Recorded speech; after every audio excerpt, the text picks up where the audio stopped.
played yet. Neither has Cats, nor Nurchio, nor Little Bow. The only matches that have concluded fully and entirely at this point were Hearthstone versus Xenocider.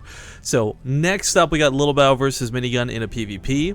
And then last of the day we've got Cats versus Nurchio. So make sure to stick around for that, guys. But we gotta get through this best of 5 first. Spawning here in the bottom right corner of the map from Neurosoft, it's gonna be the blue Terran player.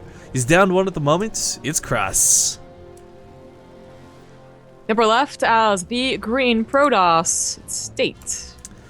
I would just like to apologize too, because I know no one's brought it up yet that I've seen, but I don't know what it is. I constantly change my pronunciation of Krass to Cross sometimes. Like I get this elegance to it by accident. I don't know. My apologies for that, but the thing I want to bring up too before we get too far into this is we are playing on the North American server. Again, to remind everybody that this is being played out as fairly as we can. The other series today and the other ones leading into this have been hopping back and forth between EU, NA, but State lives in Korea for those who don't know. But he is part of the NA crew, has been for life. Yeah, he's from NA, so for life, for life. I do want to bring up, while these seem to be kind of normal openers, we have a gas first in Cross, so I was going to beat up those Hellions at Quick Factory.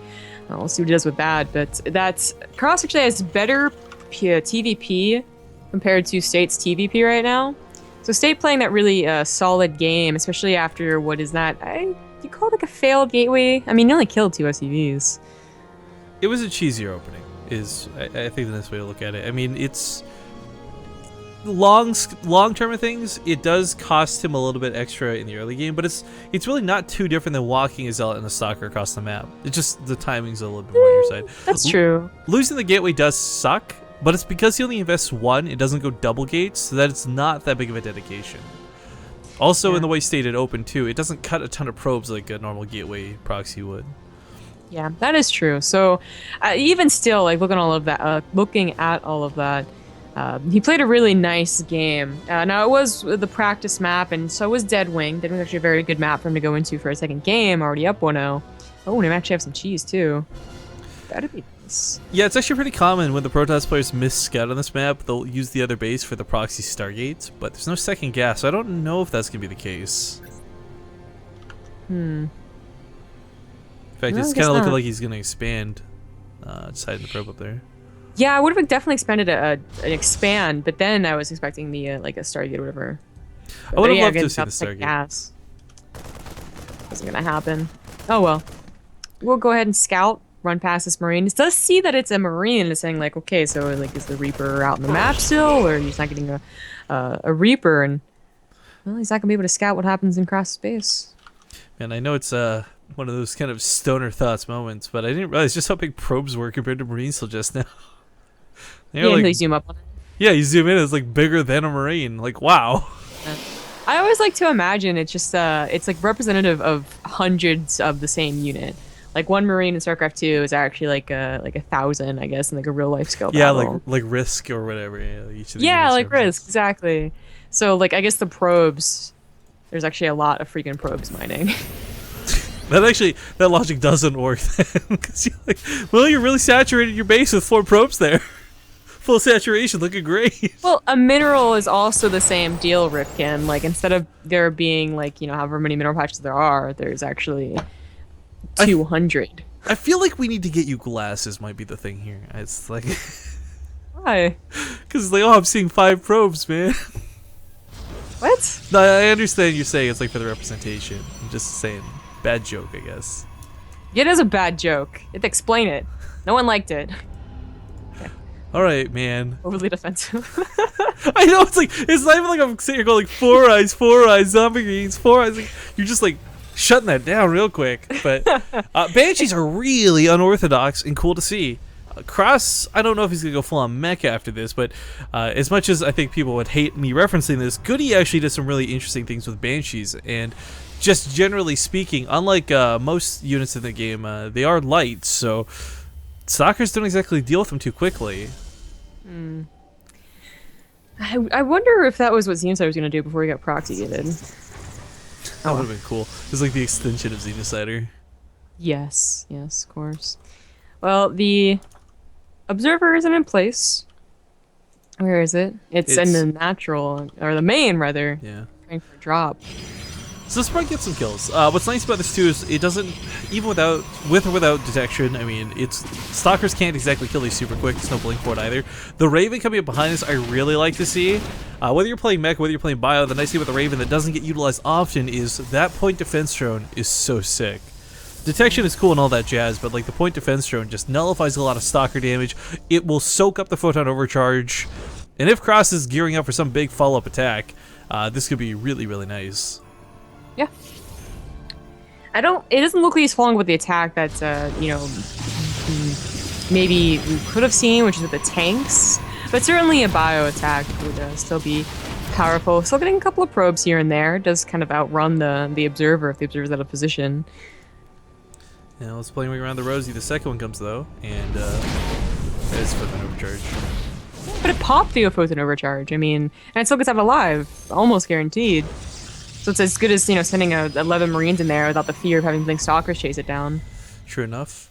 I guess to explain something really quick too, for those who have never played Terran and never experienced the frustration that is units that have energy, the big reason you don't go for Ravens or Banshees, you know, sweet and nice as they may be, is the fact that when Templar get warped in and a feedback slaps down half your army, you know, you get dunked to oblivion and you just want to quit the game at that point. Yeah. Yeah, want to quit the game. Rage quit. Oh, that Banshee is going to die. Very nice little bait blink forward in there. Krass has not been on a second command turret this entire time, only now just floating it over. It's not the most ideal mining. Has transferred over a lot of SCVs. Yeah. But the good thing about this Raven is any sort of attack that comes early on, Blink Stalkers, the absolute shutdown. Point defense drones is going to do way too much, and the detection benefit is really nice. You don't have to burn scans looking for observers. You don't have to burn scans checking for DTs. I mean, the Raven does bring a lot to the game. The problem is just how difficult it is to use for the majority of the game. Yeah. Plus the control element. The stim usually is the first thing that you can press. So that's something you're going to control. But with the Raven, you actually have the tab. And that sounds like, you know, like whine, like one button. It's actually quite annoying. It really is. It's the woe of a Terran player, though. You know, no one else is going to understand that frustration the same way. Yeah. Well, it doesn't really mind so much like here, right? Like you have one, like the Marines, okay, who get the tab ones. But when it comes to having a bio Ghost Viking army, controlling 3 things is already pretty hard. And then you have a 4th one that keeps overriding your army. It's actually a big deal, alright? Yeah, the best too is like when hotkeys overlay with one another, like you try to throw down auto turrets, but you hit stim, like, oh great, that's fantastic. I just burned 3 stims by mistake. Or vice versa, so your like army never stims, but you're also not throwing them down because you're not like clicking up on the auto turret. Like, ugh. That could be worse too. That could be worse too. I mean, the only reason to use an auto turret really is energy dumps, of course, but they can sometimes block out some shots, which is nice. Soak up a zealot swing or two. We always talk about them versus ultras, because that's usually when we see Ravens, right? Zerg, and that they have this insanely high target priority, but we never see it. I guess zealots shoot through it too fast to even matter. Well, this is gonna be cool. Point defense. Normally you steer away from these drops because the stalkers blink underneath and pick off a full medevac, but the point defense drone will cover them, unloading into the base. This is a really cool move. However, I mean, it's so like in your face though. Like, what's the rest of the army look like? State, a couple Colossus on the right side. Yeah, it's kind of all in-y, a little bit. Like he's really hoping this does damage to dedicate this much to it. Banshees will serve the same role that Vikings normally would. Ooh, well, or not. Loses them. That sucks. That was a nice pickoff for the Blink Stalkers. Now they're out of position. Point defense drone would have soaked them up anyways. He does have another point defense drone too, which is quite nice. So as the stalkers come back, it should be able to level out some more damage. Picking up that cyber core is going to be quite nice. Moves a lot of the blink stalkers from the game. Not quite in range of photon overcharge. Blink Stalkers might blink up here, but the point defense drones would be able to cover it unless the army moves far away, which is exactly what they do. They run into the Colossus beams. The Marines heading the charge. Yep. Point defense drones are an exit strategy if nothing else. We'll get out of there. We do have a small drop in the natural this goes on. Get leveled out by cannon and some warpings though. just I pick really up. like that State invested in cannons this early too. Oh, nice feedback. But normally we don't see cannons come down until like after the Protoss player's taking a lot of damage from drops. But in this situation, it's preemptive, so that's kind of cool. You know, I guess getting feedback in the medevac is like the most painless way to die. It's just like, it just happens. You don't even expect it. You're like, okay guys, you're ready to go. Let's leave.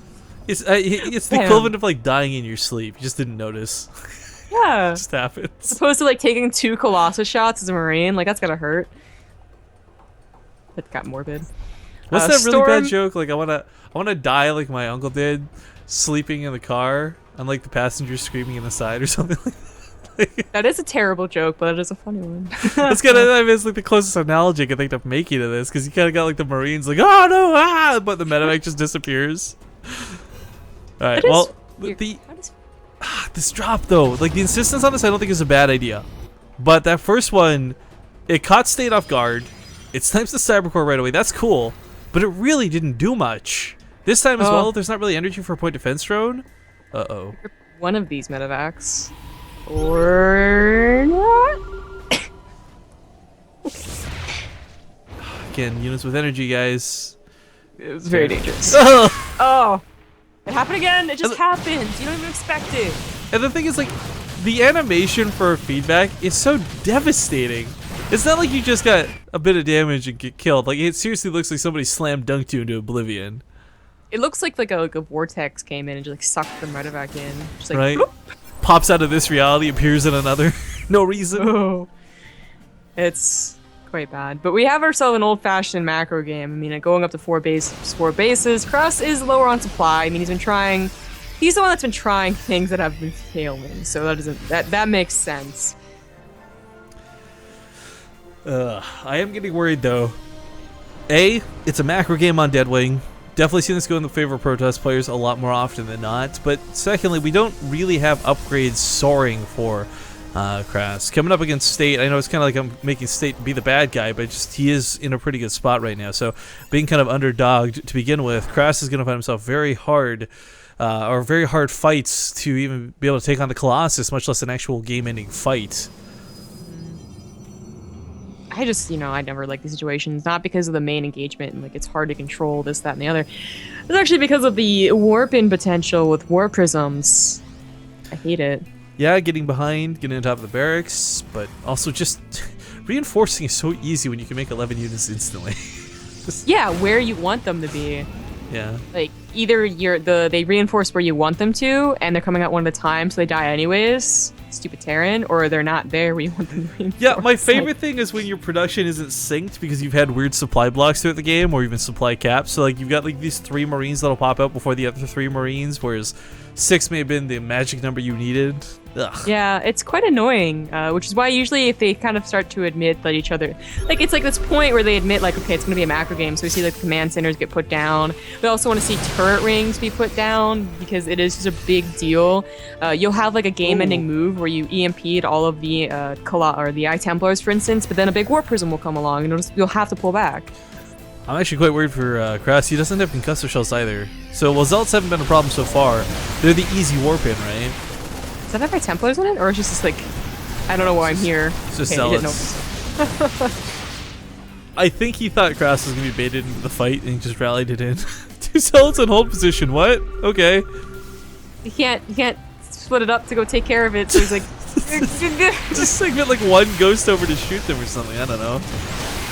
Does State even realize he has those, like, that they got out alive? Not yet. He's actively hold positioning too. That's the weird part. It's not like they unloaded and just sat there. There we go. Oh, there we go. Alright, well that's a bit awkward. Medevac count, stuck on 4 at the moment. Would definitely love to see more come into play, but he's instead investing into more ghosts, which is not a bad decision, but you can only EMP so much. The planetary goes down, it's still kind of a big deal. Crossling's actually on like a lot of money, and he has not thrown down those 4 or 5 command centers. There's actually supply blocks too. Weird choice to see the EMP instead of snipes right there, but nitpicking. Yeah, the upgrades are looking good for Krass actually. 3-3 versus just 3-2. 3-2-1. 3-2-2. No, but it's still, it's good enough, I suppose. I would like more weapon upgrades, actually, for the Vikings. I think you brought this up in an earlier series. It's so hard to justify though, because the extra damage that that upgrade brings isn't actually super significant. I've always liked the armor more. Yeah, you take more shots on the stalkers, right? You get maybe barely out alive with another shot off entirely. I mean, one extra Viking shooting one more time is worth way more than the couple of damage you get from the upgrades. But whatever, again, nitpicking on choices. I don't think one's been proven to be better than the other. It comes down to player preference a lot of the time. Krass still supply blocked off, and the command center going down is a real pain. There's so many ghosts. 22 ghosts? That's more than he has in Marines. Yeah, I don't think that's a bad thing. We'll talk about that in a second, as the engagement might be tending to go down. We do have the drop in the main, but oh, Dark Templar picks off the Robo though, so no more Colossus. That's a good feeling. But I was gonna say, the nice thing about Ghost is he invested in Cloak, right? So normally 22 Ghosts is kind of garbage, but if he picks off all the observers, these 22 Ghosts sit there and they kill off Colossus even. I'm still pretty worried. He does have to make sure that the army is not taking the brunt of the Colossus shots. The Vikings kill them first. He does. Vikings that don't quite kill enough is the problem, so as he still retreats backwards, he finds himself at a supply deficit, and what's worse is like the supply he has is not really efficient supply. Levels out the last couple of stalkers, but what good is that if there's no Vikings remaining? Zealots charging in, good game is called, and State will take game number 2 in this best of 5. Sorry, the overlay I said best of 3 this whole time because I'm garbage, but it's a best of 5.